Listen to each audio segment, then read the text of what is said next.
Bago po tayo magsimula, shoutout po muna tayo sa 10 nauna na sina Lodi Alderico Cadayong, Lodi Bib MJ, Lodi Anisa Dico, Lodi Angelo, Pal Cuca, Lodi Lovely Backpacker, Lodi Paeng Vlogs, Lodi Ramil Portilano, Lodi Jerry Coach Tia, Lodi Tekashi Recap, Lodi Early Dave, at Lodi Den. Maraming salamat po sa inyong lahat. At kung bago ka pa lang dito, baka naman.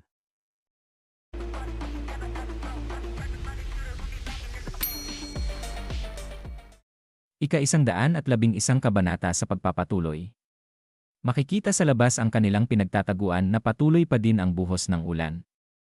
Napangiwi ng muka si Tang Seryeong habang hinahawakan ang bahaging tinamaan ni Great Wolf na nangingitim sa pasa.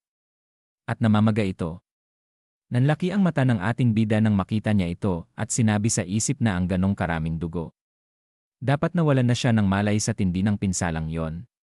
At napasabi siya sa kanya na paano mo pa nagawang makasakay ng kabayo sa ganyang kalagayan mo. Kahit na nahihirapan umiti siya sa ating bida habang sinasabi na siyempre naman dahil ako ito. Ako si Tang Seryeong. Lumapit ang ating bida sa kanya habang sinasabi niya sa kanyang isip na cold-hearted poison. Hindi ko alam kung sino ang nagbigay sa kanya ng palayaw na yon pero bagay na bagay talaga. At sinabi ng ating bida habang hahawakan niya ito na tanggalin mo ang kamay mo. Napatingin naman ito sa kamay ng ating bida na sinabi na ha. At nagulat siyang bigla niyang tinakpan ang dibdib niya ng parehong kamay sa bagay na halos lahat na ang naipakita niya. At sinabi na bakit ka lumalapit sa akin? Ikaw ba ay? May balak ka bang gawin sa akin? Natumingin ito sa ating bida na kakaiba. At sinabi ng ating bida sa kanyang isip na iiwan ko na lang kaya siya rito. Pinatalikod niya si Tang Seryeong at sinabi niya na alisin mo ang mga kamay mo.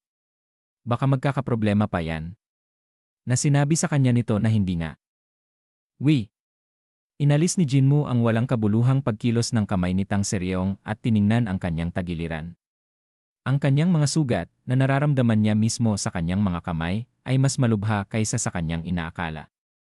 At sinabi niya sa isip na napakainit ng kanyang katawan at nararamdaman ko ang pagpilipit sa ilalim ng humahaplos na mga kamay. At pinagpapawisan siya na sinabi pa sa kanyang isip na bali ang kanyang ibabang tadyang. Isa itong sitwasyon kung saan maaari niyang nasaksak ang kanyang baga kung nagkamali siya, ngunit sa pagkakita na hindi naman masyadong masama ang kanyang paghinga, mukhang maswerte siyang naiwasan ito. At pagkatapos sinabi niya kay Tang Seryeong na kung hindi dahil sa wild silkworm robe mo, patay ka na sana agad. Swerte mo talaga. Na kumikinang ang muka nito na sumagot sa ating bida na kaya ang ibig sabihin mo, mahusay talaga ako. Sinabi ng ating bida sa kanya na tumahimik ka at huwag kang kikilos. Susubukan kong paluwagin ang namuong dugo. Huwag mong isipin na may ginagawa akong kung ano. Namumulang sinabi ni Tang Seryeong kahit na nahihirapan na paano mo naman gagawin yon. Nainis ang ating bida at sinabi na itigil mo na yang iniisip mo. Mag-concentrate ka na lang sa pagdaloy ng ki mo. Pinalakas ni Jinmu ang kanyang loob at inilagay ang isang kamay sa kanyang bewang at sinimulang alisin ang bara sa kanyang tagiliran gamit ang kabilang kamay. Para kay Jinmu, na nakaranas ng lahat ng mga labanan bago ang kapanganakan, hindi ito trabahong kasing hirap ng kanyang naranasan. Naglabas ng enerhiya ang ating bida habang hinahawakan niya ang tagiliran ni Tang Seryeong. At makikita ang labas ng pinagtataguan nila na patuloy pa rin ang buhos ng ulan.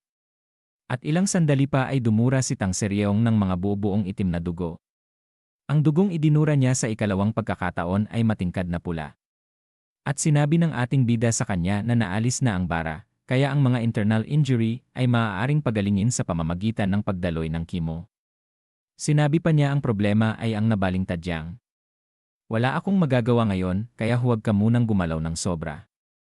Masama yan kung matusok ng nabaling tadyang ang isa sa mga organo mo. Kinuha ang kanyang hinubad na damit at sinabi pa niya na ngayon, kailangang mong magpahinga. Gayunpaman, walang paraan na mananatili siyang tahimik dahil lamang sa iginigiit niyang magpahinga. Tinakip ng ating bida ang kanyang damit sa hubad niyang katawan habang sinasabi na paggising mo, unang-una, tumawag ka ng suporta, tandaan mo yan. Na napasabi ito sa kanya na ano?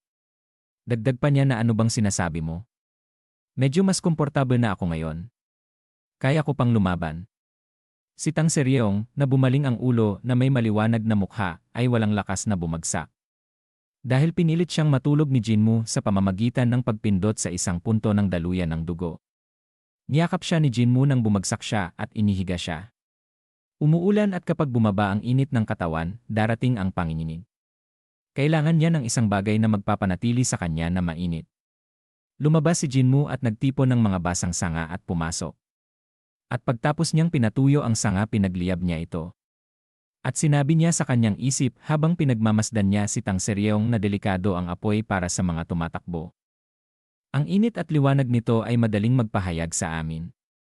Malungkot na nakatingin ang ating bida sa kanya at sinabi pa sa isip na pero kung walang init ng apoy, lalala ang kalagayan niya. At sinabi pa niya sa isip habang napatungo siya na ako na lang ang magiging pain. At sinabi niya kay Tang Seryeong na walang malay na tumutulong lang ako kasi kapaki-pakinabang ka, okay? Naiintindihan mo? Huwag mong iisipin na gusto kita o kung anuman. Napatingin siya sa labas na napasabi pa sa isip na ang habol naman talaga ng mga tao ay ang dual internal energy arc, kaya wala nang dahilan para ilagay pa siya sa panganib. At sinabi niya habang makikita si Tang Seryeong na salamat sa lahat. Makikita ang kakahuyan. Naglalakad ang ating bida sa ilalim ng ulan habang sinasabi niya na buwisit, talagang napakalamig. Tumingin siya sa itaas at sinabi niya sa isip na akitin ko ang atensyon nila para hindi nila mapansin ang apoy. Masyadong alanganin kung haharapin ko silang mag-isa. Ililihis ko muna ang atensyon nila at hihintayin ko ang pagdating ng tulong. Tumingin sa kuweba at sinabi niya sa isip na medyo padalos-dalos si Tang Seryeong, pero matalino pa rin siya. Sigurado akong tatawag siya ng tulong pag nagising na siya. Habang nakatayo ang ating bida sa gitna ng ulan sa kakahuyan, sinabi niya na ngayon, nasaan na kaya ang mga yon? Sigurado akong sinusuyod niyo na ang kagubatang ito ngayon. Ipinikit ni Jinmu ang kanyang mga mata at itinuon ang buo niyang atensyon sa kanyang pandinig, ikinakalat ang kanyang pandama sa lahat ng direksyon. Sa sandaling iyon, kasabay ng tunog ng mga yabag, isang banayad na enerhiya ang humuli sa diwa ni Jinmu na mabilis siyang napalingon. At tumakbo kung saan niya ito narinig at naramdaman. At isang lalaki ang nakita niya at mabilis niya itong inatake. Hinarang ng lalaki ang atake ng espada ni Jinmu at itinulak palayo, na lumilikha ng tunog ng pagyapak sa tubig. At sinabi na Sword of Wudang ako ito. Nang marinig ang tawag sa kanya, agad na ibinaluktot ni Jinmu ang kanyang espada sa gilid. At tumingin dito. At sinabi niya sa lalaki na ikaw ay taga-Tang clans. Lumapit siya sa lalaki habang sinabi sa kanyang isip na muntikan ko na siyang mapatay. At sinabi niya na anong dahilan na napunta ka dito. Tumugon ito sa kanya na iniutos na sa buong Sichuan na hanapin ang Yaong Lady. Sinusundan din namin ang mga bakas niya mula sa Qincheng. Sinabi ng ating bida sa isip na mukhang kumikilos na si Tang Wei. Mabuti yan. Makakakuha na rin tayo ng tulong kaagad. Sinabi pa sa kanya ng lalaki na mag-isa ka lang ba? Nasaan ang Yaong Lady?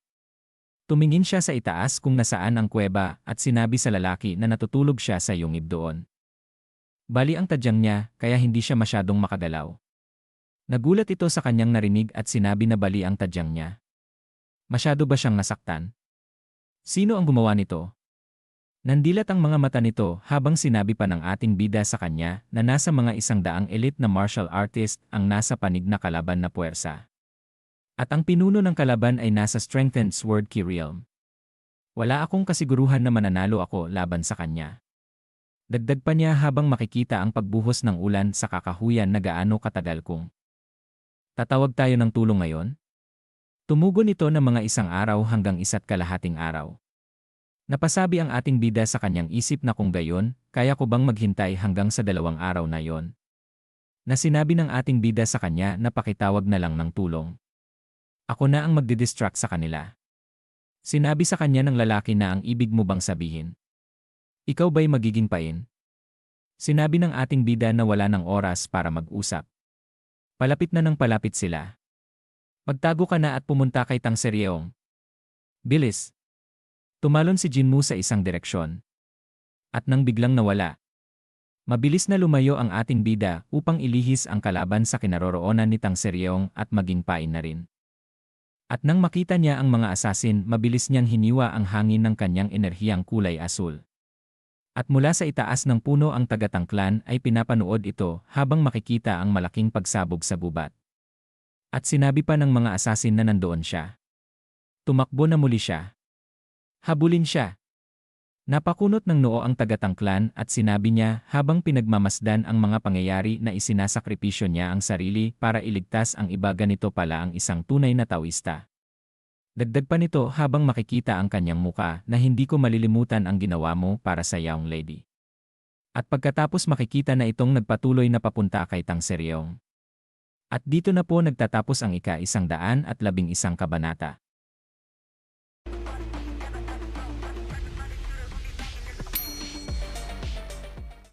Ika-112 kabanata sa pagpapatuloy.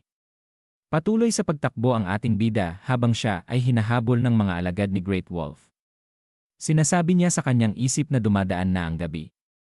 Kailangan ko pang magtiis ng isang araw hanggang dumating ang suporta. At pagkatapos mabilis siyang hinarang ng mga ito. Agad na nilagyan ni Jinmu ng enerhiya ang kanyang espada na agad na napatigil siya. Ang may enerhiya na espada na gumuhit ng bilog ay bumuo ng kalahating buwan at pinaslang ng mabilis ang mga humahabol. Ang ilan sa kanila ay nakaramdam ng panganib at yumuko upang maiwasan ang mga ito, ngunit karamihan sa kanila ay tinamaan hanggang sa buto at bumagsak. Lumingon ng tingin ang ating bida habang sinasabi sa kanila na, "Hoy! Kayo! Ano ba ang pinaglalaban nyo? Lahat kayo'y mga masasamang tao." Dagdag pa niya na dapat umasta kayo na parang mga masasamang tao at mag-relax naman. Ang bilis niyo akong habulin, ah. At pagkatapos mabilis na namang sumugod ang ating bida sa mga ito. Dali-daling ibinend ni Jinmu ang kanyang likod sa atake ng espada na nanggagaling sa harap. Pinaikot ni Jinmu ang kanyang espada ng mababa habang nakabend ang kanyang likod. Ang tunog ng pagkakahiwa sa buto ay nakakatakot na umalingaw-ngaw. Pinutol niya ang parehong bukong-bukong ng kanyang kalaban habang iniiwasan ang atake sa kanyang sarili. Pagkatapos, lumapag ang kanyang mga paa, sinipa niya ito sa lupa habang sinasabi na tumatakas na naman siya. "Pigilan niyo siya!" Na sinabi ng ating bida na hindi. "Hindi niyo ako mahuhuli. Ayaw ko pang mamatay." At sinabi pa niya sa isip habang naiisip niya si Great Wolf na yung matandang yon. Kung ganito kahusay ang mga tauhan niya, siguro hindi siya kikilos hanggat hindi talaga kailangan. Para na siyang nangangaso ng tigre ngayon. Isang grupo ng mga tao ang humahabol sa tigre para mapagod ito. At pag naitulak na ang tigre sa kanto, doon siya kikilos. Kung kikilos siya ng masyadong maaga, wala gaanong kasiguraduhan na mapapatay ang tigre. Napakagat sa labi ang ating bida at tumingin sa gilid at sinabi sa isip na ang tusong matanda. Sigurado akong sinusundan niya lang ang ibang grupo at nag-aabang. At naghihintay ng tamang pagkakataon para umatake at patayin ako. Mabilis pa ring tumatakbo ang ating bida habang sinisigaw ng mga humahabol sa kanya hulihin siya.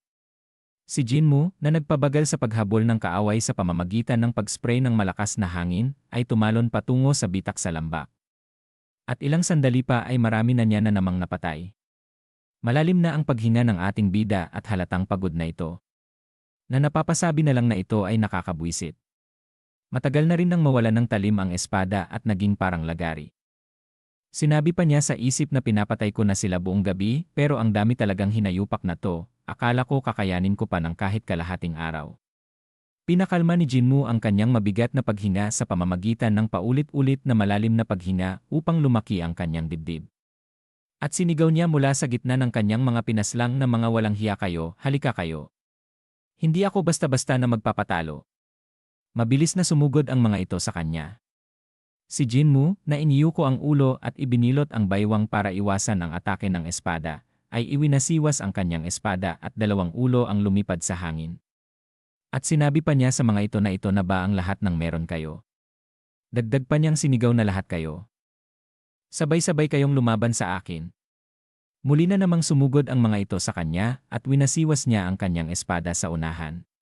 Ang anyo ni Jinmu, na tumapak sa kanyang utak at nababalot ng dugong bumubukal na parang tubig sa bukal, na naglalabas ng kanyang asul na mga mata, ay walang pinagkaiba sa isang demonyo. Sobrang pagod na ang ating bida na lalo pang lumalim ang paghinga. Sinasabi niya sa kanyang isip na patuloy siyang nagpapadala ng iba pa, kahit alam niyang mamamatay sila. Ang mga walang pusong hinayupak. Ni hindi man lang iniinda ang pagkamatay ng mga kasamahan nila. Kahit ang Eclipse Demonic Cult, mayroon pa ring pagpapahalaga sa kapwa. Habang makikita ang napakaraming kaaway sa harapan niya. Sinabi pa niya sa isip na mas mabuting maghintay habang dahan-dahang bumabawi mula sa kanilang pagkubkob kaysa sayangin ang aking enerhiya. At matatanggap ko ang anumang bilang ng mga atake mula sa 3 o 4 na tao. At nang biglang lumabas si Great Wolf mula sa gitna ng mga nakaitim na lalaki na binigyan siya ng daan ng mga ito. Nakatingin lang ang ating bida na malalim na ang paghinga. Nakangiting sinabi sa kanya ni Great Wolf na mukhang hindi ka man lang nagulat. Hinihintay mo ba ako? Dagdag pa nito na mukhang itinago mong mabuti ang bata ng angkan ng tang. Sinabi ng ating bida sa kanya na pinauwi ko siya, hinayupak ka. Tumawa ng malakas si Great Wolf at sinabi sa kanya na gusto mong tumawag ng suporta. Dagdag pa nito na masarap maglaro pero sayang. Gaano ka pa katagal makatatagal? Tumawa ang ating bida at sinabi sa kanya na bakit? Natatakot ka ba? At sinabi sa kanyang isip na ang walang hiyang matandang ito. Sobrang organisado ng kanilang panig kaya natapos ang habulan ng mas maaga kaysa sa inaasahan ko. Ubos na rin ang inner energy ko ngayon. Hanggang kailan ko kaya siya kayang labanan? Ang tanging pag-asa ko na lang ngayon ay ang suporta ng angkan ng tang. Sana malapit na sila. Wala ring kwenta kung darating sila pagkatapos kong mamatay. Napasimangot siya nang maisip niya na pero si Tangwi. Hindi naman siguro ako iiwanan ngayon kapag nailigtas na niya ang anak niya, di ba? Sinabi ni Great Wolf sa kanyang alagad na palayuin mo na yung mga tauhan at sabihan mo ko kapag dumating na ang tulong ng angkan ng tang. Tumugon ito sa kanya na opo, sir. Ikaw na ba ang bahalang mag-asikaso sa kanya? Seryosong nakatingin si Great Wolf at sinabi na baka hindi pa lubos ang pagtubo ng mga ngipin niya pero tigre pa rin siya. Marunong siyang gumamit ng ulo kaya bibigyan ko pa rin siya ng respeto. Natumugon ang kausap nito na okay po sir. At ilang sandali pa ang mga lalaking nakaitim ay umalis sa magkabilang direksyon. At inilagay ni Great Wolf ang kanyang mga kamay sa kanyang likod at tiningnan si Jinmu. Sinasabi niya na hindi ko pa ito nagagawa dati pero bibigyan kita ng isang pagkakataon pa. Ibinuka ang kamay at sinabi sa kanya na ibigay mo ang Dual Internal Energy Art na nasa Kincheng. Saka ko na lang ipagpapaliban ang buhay mo. Tumawa ang ating bida sa kanya at sinabi na kupal ka rin pala ano. Dagdag pa niya na talagang mahalaga ito sa iyo ano. Kung hindi, hindi mo na sana ako tinanong ulit. Pero dahil doon, lalo kong ayaw ibigay ito sa iyo. Dagdag pa niya habang napasimangot ang muka ni Great Wolf na naging ulo ng manok na ba ang iyong memorya dahil matanda ka na.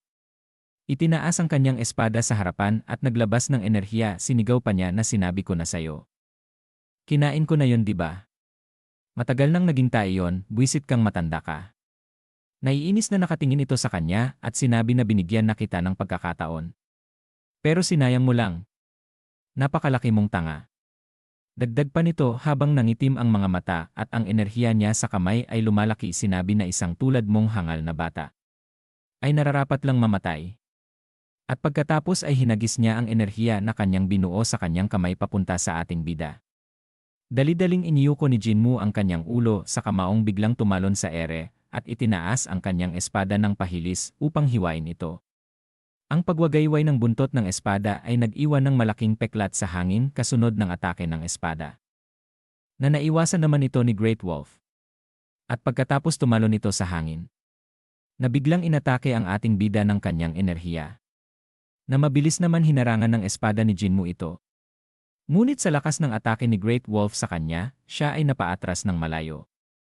Hapong-hapon na ang ating bida, sinasabi niya sa kanyang isip na sa tindi ng lakas niya, hindi magiging madali ang pakikipaglaban. Kahit nasa pinakamainam akong kalagayan. Dagdag pa niya na masyadong malaki ang agwat ng inner energy namin, siguro dahil kulang pa sa karanasan sa laban ang katawang ito. At kalahati lang ng dati kong inner energy ang meron ako ngayon. Magiging masama ito kung magpapatuloy ito. Malakas na tumawa si Great Wolf habang sinasabi na natutunan mo ang motionless force sa ganong kaikling panahon. Nakakagulat. Paano mo nagawa yon? Nakatingin ang ating bida dito at sinabi na siyempre, henyo ako. Lintik kang matanda ka. Si Great Wolf, na biglang tumalon at lumayo, ay itinaas ang kanyang dalawang kamay na puno ng enerhiya. Habang sinasabi na isang henyo pala ha. Okay sige, subukang mong harangan ito. Ang buo niyang katawan ay kumikislap na parang kidlat na sumulpot mula rito, at isang thunder sphere na may napakalaking enerhiya ang nalikha sa kanyang dalawang kamay. Pagkatapos, nang ibinuka niya ng malapad ang kanyang mga kamay, ang kanyang thunder sphere ay nahati sa daan-daan na parang nanganganak ng mabilis. Namuo ang mukha ni Jinmu nang itinaas niya ang kanyang ulo at tumingala kay Great Wolf.